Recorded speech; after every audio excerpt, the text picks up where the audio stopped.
royaume de Dieu, l'argent va t'être donné par-dessus. Toutes ces choses-là, le Seigneur les possède. Parce que la terre est son marchepied, le ciel est son trône. Tout lui appartient. Donc garde tes yeux vers le Seigneur.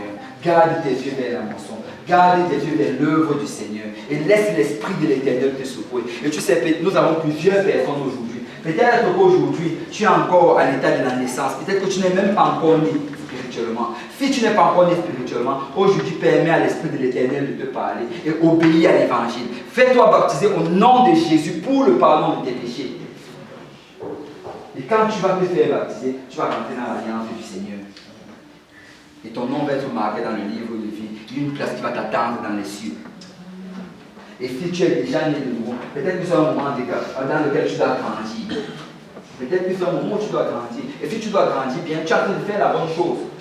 On grandit en écoutant la parole de Dieu. Nous sommes transformés chaque jour, purifiés, lavés par sa parole.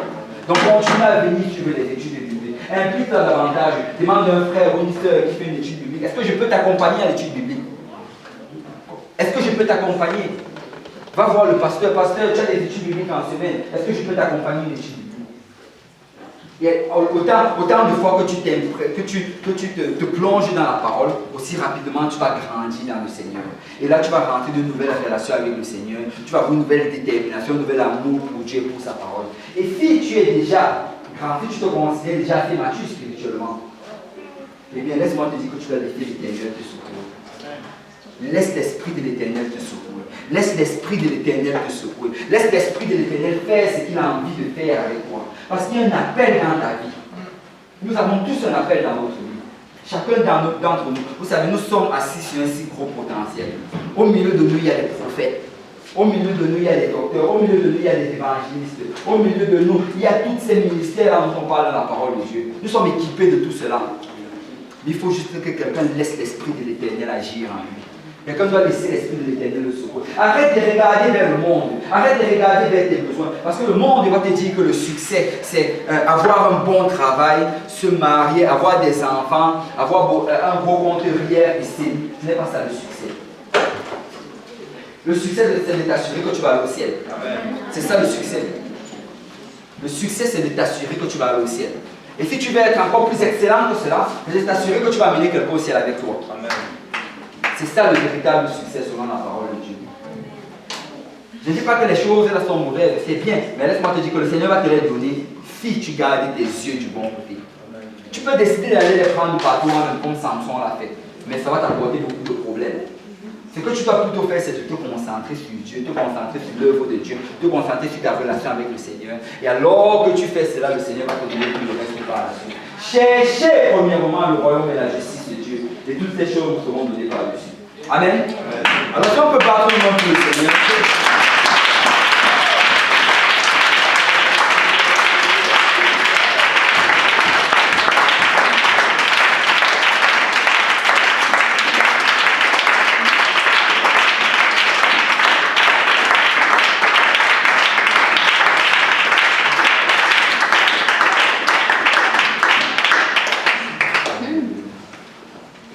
S'il y a des questions, on peut les poser. Ce n'était pas très très profond théologiquement. Je crois que c'était assez facile de comprendre cela. Mais, j'ai une question? Oui.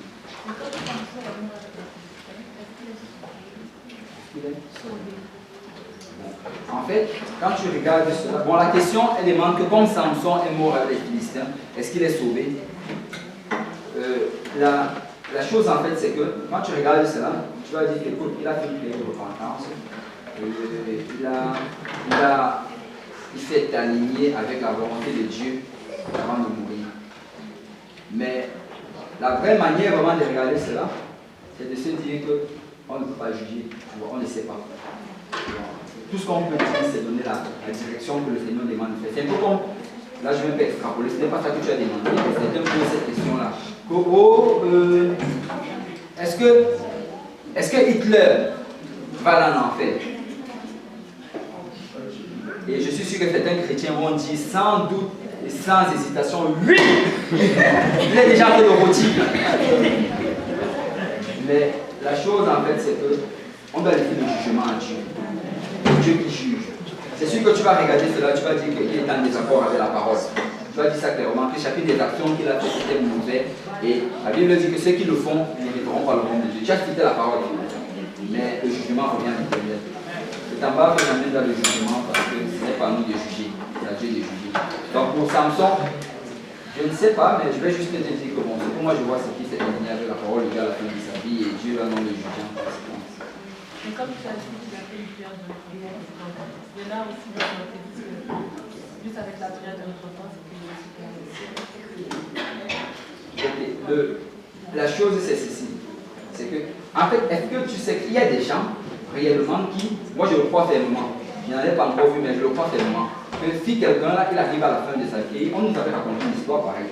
Il y avait un monsieur là, la plupart d'entre vous, vous connaissez l'histoire, et l'histoire c'était en fait un monsieur, il y a un pasteur qui il était venu prêcher ici, je crois que c'est dans les années 2007. Et il avait prêché, il a raconté l'histoire, il a dit qu'il était, quand il a été envoyé par Dieu pour être un prédicateur dans une ville là-bas aux États-Unis, à Wichita, aux États-Unis. Et quand il est arrivé là-bas, il voulait construire une église pour Dieu. Tu vois. Et là, il était en train d'enseigner les études bibliques à gauche, à droite, comme on est en train de faire là maintenant. Il allait dans les maisons, il enseignait les études bibliques. Et là, il y avait le premier funérail qu'il devait faire. Il allait le faire. Et en faisant le funérail, il a vu qu'il y avait en arrière un monsieur qui avait des lunettes noires. Et pendant qu'il prêchait la parole dans le funérail, dès qu'il a fini, il s'est dit dans sa tête que je vais aller parler à ce monsieur-là. Donc dès qu'il finit, donc, il va voir le monsieur. Il parle, bonjour monsieur. Il a commencé à faire la conversation avec l'homme. Et là, après avoir parlé avec l'homme, il a réalisé qu'il y avait quelque chose en fait qui sortait un peu comme du bout de ses lunettes. C'était des lunettes de soleil noires qu'il avait. Il a vu comme une petite bosse qui est en train de sortir en bas. Et après, il demande au monsieur, est-ce que tu peux m'enlever tes lunettes? Je veux voir juste ce que tu as là. Le monsieur enlève les lunettes, il regarde, il voit que c'était comme un début de cancer. Il y avait quelque chose comme un amas de liquide. Et là, il dit au monsieur que mon ami, il faut que tu ailles voir un médecin. Va voir un médecin. Il ne faut pas que tu laisses ça comme ça, va voir le médecin. Et le monsieur a dit, bon, écoute là, c'est correct, je vais m'en occuper. Et par la suite, il a gardé le contact avec le monsieur parce qu'il était vraiment intéressé par lui enseigner une étude biblique.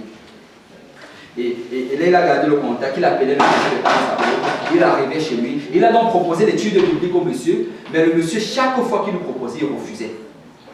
Il dit même que souvent, il arrivait chez le monsieur, il cognait à la porte. Le monsieur était à l'intérieur, mais il ne répondait pas parce qu'il ne voulait juste pas donner l'étude biblique. Et souvent, même il le voyait face à face, il insistait que, écoute, on doit commencer l'étude biblique, je dois t'enseigner l'étude biblique. Mais le monsieur continuait toujours à insister que non, non, moi, je n'ai pas besoin de Dieu. Si j'ai besoin de Dieu, je vais t'appeler. Et là, des années se sont passées et à un certain moment, le prédicateur, il devait faire autre chose, il devait aller faire des études bibliques ailleurs. Donc, il est parti, il a continué à le faire. Il avait perdu le contact du monsieur. Mais des années après, le monsieur l'a appelé. Et là, le monsieur lui dit, j'aimerais que tu viennes me voir chez moi. Il dit qu'il a entendu la voix du monsieur au téléphone, qu'il y avait quelque chose dans sa voix. Et il dit qu'il a failli pleurer, que sa voix avait complètement changé. Parce que vous savez, cette vie-ci sans Dieu, ça va t'amener dans des niveaux de dépression et des niveaux d'amertume que tu ne peux pas imaginer. Parce que si, vous regardez Israël par exemple, on dit qu'Israël a été détruit à l'année 70. Pourquoi? Parce qu'ils ont refusé d'accepter leur sauveur. Chacun d'entre nous, il y a un jour que le Seigneur nous appelle. Il y a un jour que le Seigneur, la Bible dit qu'aujourd'hui c'est le jour du salut, maintenant c'est l'heure acceptable. Ce jour-là, quand le Seigneur frappe à ta porte et te dit qu'aujourd'hui tu dois te baptiser au nom de Jésus, aujourd'hui tu dois obéir à l'évangile, laisse-moi te dire que tu dois le faire ce jour-là. Parce que si tu repousses, tu ne sais pas dans quelle destruction, bien dans quel désastre tu peux te trouver. Donc le monsieur, très rapidement, sa vie a commencé à dégringoler. Et ce jour-là, donc, il appelle le prédicateur prend sa voiture, il arrive chez lui. Et quand il arrive chez lui, il dit qu'il cogne à la porte. Quand il a cogné la porte, il s'est lentement ouverte toute seule. Et là, tout était noir à l'intérieur, aucune lumière. Et il entend une voix qui dit, entre pasteur. Et là, il entre, il dit que la maison sentait, que l'odeur était nauséabonde, ça te donnait l'envie de vomir. Et il s'approche vers cet homme-là, qui était dans le noir, il ne pouvait rien voir. Et là, quand il s'approche davantage, quand tu vois un petit éclat de lumière qui tombe sur l'homme, il dit que l'homme avait tellement maigri. Il dit qu'il avait tellement maigri qu'on voyait littéralement ses côtes sur lui. Il dit qu'on voyait sur son visage, il n'avait presque pas de chair sur le visage. Et que c'est comme si ses yeux étaient exorbités, ça sortait complètement de son visage. Et là, il y avait ce truc-là qui était sur son visage, ça s'était tellement dégradé et que le monsieur était dégueulasse à voir. Et ça faisait, je ne sais pas combien de temps que ce monsieur-là ne s'était pas lavé. Tellement des années. Et là, il commence à parler, et ce monsieur s'appelait Gordon. Il dit, Gordon, qu'est-ce qui s'est passé? Tu n'es pas allé voir le médecin comme je t'avais dit, n'est-ce pas? Gordon dit que non. J'avais peur d'aller le voir, j'avais peur de ce qu'il allait me dire. Donc le cancer l'avait tellement ravagé qu'il était à un point où il ne pouvait même pas rentrer dans l'eau. Parce que s'il entrait dans l'eau, l'eau allait rentrer dans son corps. Parce que son corps était tellement, sa chair était déjà collée avec ses os et il était juste dans un état pitoyable. Et là maintenant il dit, Gordon, pourquoi est-ce que tu n'es pas allé voir le docteur? Gordon dit que non, qu'il avait peur. Et c'est comme ça qu'il est resté comme cela. Et là Gordon commence à dire, écoute pasteur, là maintenant je comprends, tu sais, ma vie que j'ai vécue sur cette terre, c'était un enfer. Tout le temps, depuis qu'on s'était parlé là, ça n'a pas arrêté d'aller de mal en pire. Et j'ai vécu les pires choses que l'on peut vivre sur cette terre. Et tu sais, je n'ai pas envie de mourir aujourd'hui et encore aller passer l'éternité en enfer. Alors pasteur, il faut que tu me baptises aujourd'hui. Je dois être baptisé au nom de Jésus aujourd'hui. Je peux mourir d'un moment à l'autre, mais je dois être baptisé. Il faut que ça ce soit le pire des enfers que j'ai vécu et que j'aille vivre l'éternité d'un lieu de réjouissance. Et là, le pasteur dit que, ok Gordon, est-ce que tu te repens de tes péchés? Gordon a dit que oui, qu'il se repent, qu'il reconnaît tout ce qu'il a fait. Il était sincère vraiment par rapport à sa repentance devant le pasteur. Il disait que je reconnais ce que j'ai fait. Je n'aurais pas dû refuser cela, mais il s'est vraiment repenti. Et là maintenant, le pasteur lui dit que, ok, là, on va te baptiser au nom de Jésus pour le pardon de tes péchés. Et là, Gordon dit au pasteur, pasteur, tu vois ma situation actuelle, je ne peux pas rentrer dans l'eau. Si je rentre dans l'eau, l'eau va rentrer dans tout mon corps, je vais juste mourir. Et d'une manière atroce. Donc ce que je voudrais qu'on fasse, c'est qu'on mette un tissu sur ma tête, et ensuite tu prends un peu d'eau et tu me verses ça sur la tête. Le pasteur dit que non, je ne peux pas faire cela. Parce que dans la Bible, on dit que le baptême, ça doit être par immersion.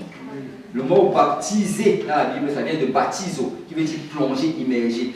Ça ne veut pas dire asperger. Verser l'eau dans la tête là, ce n'est pas le symbole de l'ensevelissement de Christ. Il faut que tu sois plongé dans l'eau. Le pasteur lui a dit que non, avec tout l'amour que j'ai pour toi, avec toute la pitié que j'ai pour toi, je ne peux pas verser l'eau sur ta tête et dire que tu étais baptisé. Je serais en train de te mentir. Il a dit, Gordon, désolé, je ne peux pas le faire. Et là, il a fait une prière pour Gordon.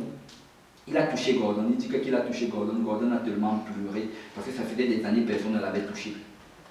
Il avait été abandonné par tout le monde, même sa famille, même ses amis. Et là, le voilà. Il s'en va, il dit au revoir à Gordon, il rentre chez lui. Mais très tard dans la nuit, Gordon l'appelle. Dit, pasteur, il faut qu'on fasse quelque chose.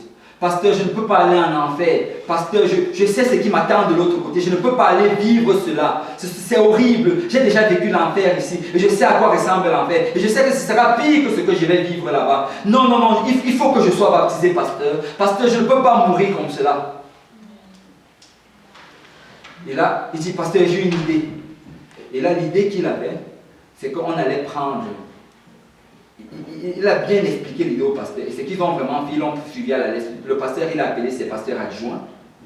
Ils sont partis, ils ont pris un gros bac. Gordon a loué un gros bac de poubelles qu'on utilise pour transporter des gros trucs de poubelles.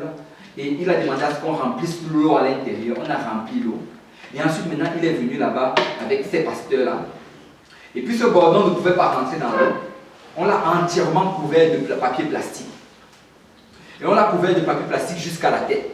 Et là, il est rentré d'abord dans l'eau. Et on a dit que ce qu'on allait faire, c'est qu'on allait attacher le papier plastique, le bloquer complètement à l'intérieur, le plonger dans l'eau et le ressortir avant qu'il ne manque d'air pour pouvoir déchirer le papier plastique. Et c'est comme ça qu'on a pris Gordon, on l'a plongé dans l'eau au nom de Jésus-Christ pour le pardon de ses péchés. Et le pasteur nous dit qu'il est sorti de l'eau. On a vu comment ses lèvres qui étaient collées pratiquement à sa mâchoire ont commencé à balbutier. Il est en train de parler en d'autres langues.